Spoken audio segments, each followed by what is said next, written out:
Hello, my self doctor Himani. और आज जो डिज़ीज़ मैं डिस्कस करूँगी उसका नाम है हाइपोथायरॉयडिज्म।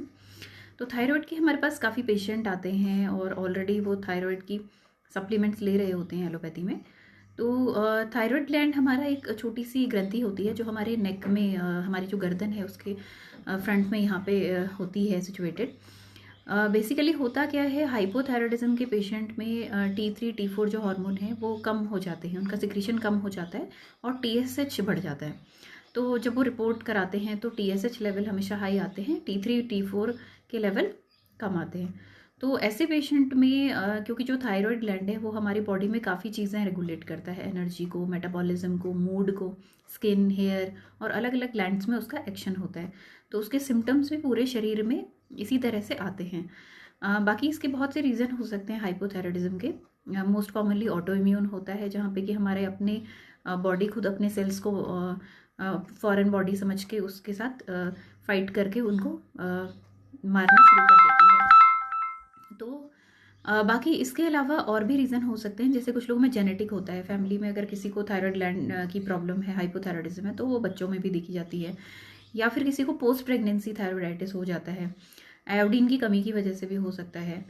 तो इस तरह से बहुत से रीज़न हैं थायराइड के। कुछ लोगों में जैसे कुछ मेडिसिन आती हैं, लिथियम या हार्ट की कुछ मेडिसिन हैं, एंटी एरिथमिक जो मेडिसिन आती हैं वो भी कई बार इस तरह की कंडीशन को प्रोड्यूस करती हैं। और लेकिन इसका होम्योपैथी में काफ़ी इफेक्टिव ट्रीटमेंट है। थायराइड के पेशेंट्स में जनरली हम देखते हैं वेट गेन हो जाता है, स्किन ड्राई हो जाती है, बाल झड़ने लगते हैं। इसके अलावा उनको कॉन्स्टिपेशन की प्रॉब्लम हो सकती है, मेंसेस इरेगुलर हो सकते हैं, इनफर्टिलिटी की प्रॉब्लम भी आ जाती है फीमेल्स में। तो और मूड स्विंग्स भी हो सकते हैं क्योंकि मूड को भी रेगुलेट करता है हार्मोन। तो इन सभी सिम्टम्स को मैच करते आप होम्योपैथी में बहुत सी मेडिसिन है जो इंडिकेटेड होती हैं। वैसे तो टोटलिटी के आधार पे आप सेलेक्ट करते हैं, जैसे कि कैलकेरिया कार्ब हो गई, जिसका पेशेंट बहुत ही चिली होता है, फैट फ्लैबी होता है और उसको एग्स की बहुत डिज़ायर होती है। इसी तरह से नाइट्रम्यूर का पेशेंट है।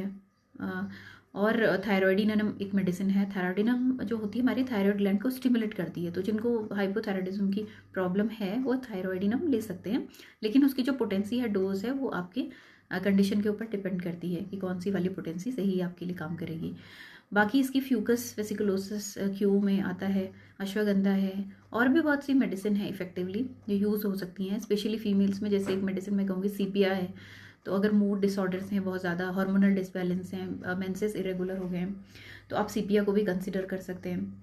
इसके अलावा लाइकोपोडियम है और ऐसी बहुत सी मेडिसिन हैं जो हमारे थायराइड ग्लैंड को स्टिमुलेट करती हैं और लॉन्ग टर्म में उसको रिलीफ देती हैं। तो आप होम्योपैथी ले सकते हैं, लेकिन तभी लें जब आपके सिम्टम्स आप अच्छे से डॉक्टर से मिलके आप मैच करके कंसल्ट करके ही लें। बाकी इसका कोई साइड इफ़ेक्ट नहीं है। और जब भी आप कोई भी किसी तरह का इलाज कराएं, ट्रीटमेंट लें, तो हमेशा डॉक्टर की सलाह पर ही लें। Thank you.